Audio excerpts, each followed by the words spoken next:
ఓం నమ శివాయ. Hi hello welcome back to my channel. ఈరోజు ఈ వీడియోలో నేను ఉజ్జయినిలోని శ్రీ కాలభైరవ క్షేత్రాన్ని చూపిస్తున్నానండి.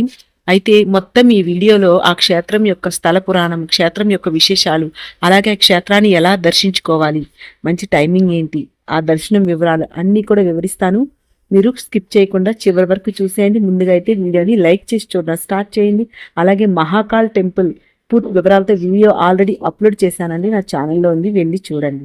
ఈ కాలభైరవ క్షేత్రం అనేది మనకి ఉజ్జయిని క్షేత్రపాలకుడు అంటారండి కాలభైరవ స్వామిని. అందుకని మీరు మహాకాల్ని దర్శించుకోవడానికి ముందే మనం ఈ క్షేత్రపాలకుడిని దర్శించుకోవాలి. ఇక్కడ దర్శనం అయిన తర్వాత మాత్రమే మహాకాళేశ్వరుని దర్శనానికి వెళ్ళాలి.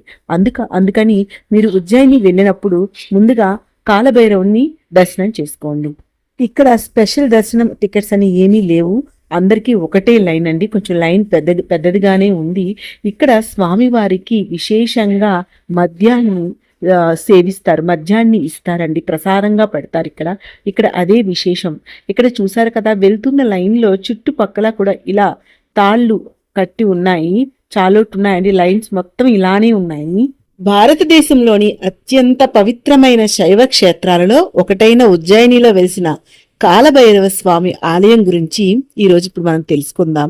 ఈ ఆలయం కేవలం ఒక పురాతన దేవాలయం మాత్రమే కాదండి, ఎన్నో రహస్యాలు, అద్భుతాలు, పురాణ గాథలను తనలో దాచుకున్న దివ్య క్షేత్రం ఇది. పురాణాల ప్రకారం ఒకప్పుడు బ్రహ్మదేవుడు తన 5 తలల కారణంగా అహంకారానికి లోనయ్యాడు. తాను కూడా పరమశివునితో సమానుడని భావించడం ప్రారంభించాడు. ఈ అహంకారాన్ని తొలగించేందుకు పరమశివుడు తన ఉగ్ర రూపమైనటువంటి కాలభైరవుడిని సృష్టించాడు. కాలభైరవుడు బ్రహ్మదేవుని 5 తలలను ఖండించాడు. అయితే ఆ చర్య కారణంగా బ్రహ్మహత్యా దోషం అతన్ని వెంటాడింది. ఆ పాప విమోచనం కోసం కాలభైరవుడు అనేక పుణ్యక్షేత్రాలను సందర్శిస్తూ తపస్సు చేశాడు.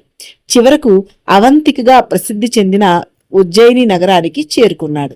ఇక్కడ కాలభైరవుడు తపస్సు చేయగా బ్రహ్మహత్యా దోషం తొలగిపోయిందని పురాణాలు చెబుతాయి. అప్పటినుంచి ఉజ్జయిని కాలభైరవుని ప్రధాన క్షేత్రంగా ప్రసిద్ధి చెందింది.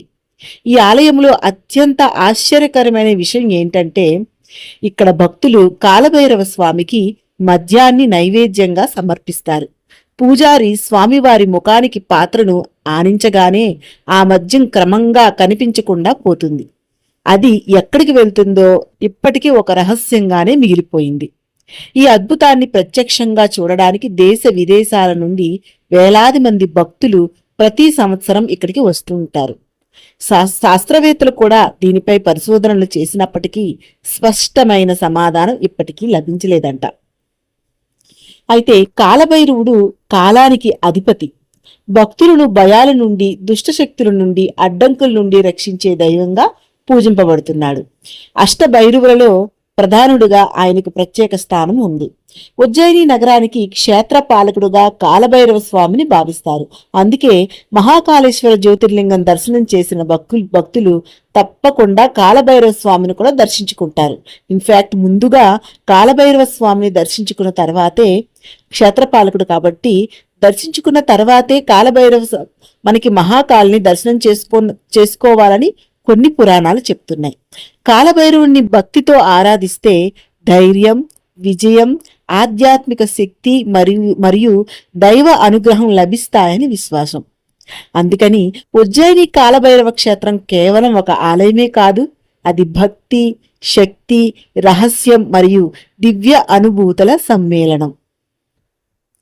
సో చూశారు కదా, మీకు వీడియో నచ్చింది అనుకుంటాను. నచ్చితే మీరు ఈసారి మీకు కూడా త్వరలోనే ఆ ఉజ్జయిని మహాకాల్ దర్శనం కలగాలని కోరుకుంటున్నానండి. సో కాలభైరవ స్వామి కటాక్షం మీ అందరిపైన ఎల్లప్పుడూ ఉండాలని కోరుకుంటున్నాను. ఓం కాలభైరవాయ నమః. స్వామివారిని దర్శించుకొని బయటికి రాగానే మనకి దత్తాత్రేయుల వారి టెంపుల్ కూడా ఉంటుంది. అక్కడ దర్శనం చేసుకొని ఇంకా ఎగ్జిట్ అయిపోవడమేనండి. ప్లీజ్ అండి, నా వీడియోని లైక్ చేయండి, షేర్ చేయండి, నా ఛానల్ని సబ్స్క్రైబ్ చేసుకోండి.